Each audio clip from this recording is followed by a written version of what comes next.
Como fazer uma apresentação falada no Canva.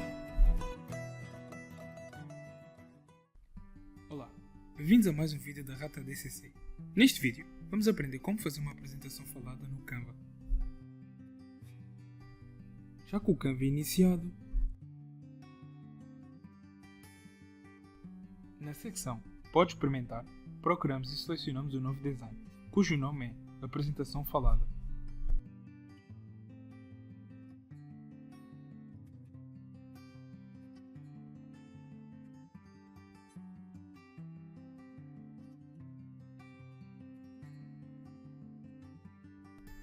Após o design estar aberto, clicamos em Apresentar e Gravar.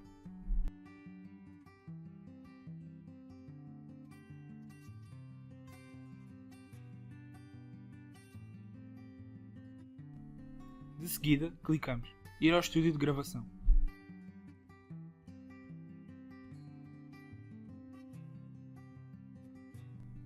Configuramos a câmera e o microfone para executar a nossa gravação.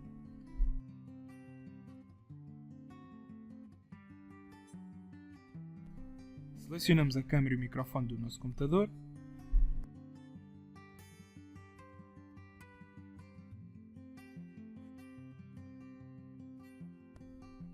Para iniciar a gravação, clicamos no botão Iniciar a gravação.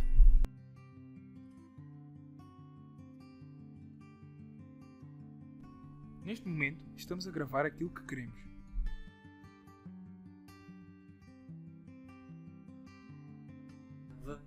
Para terminar a gravação, clicamos em Terminar a gravação.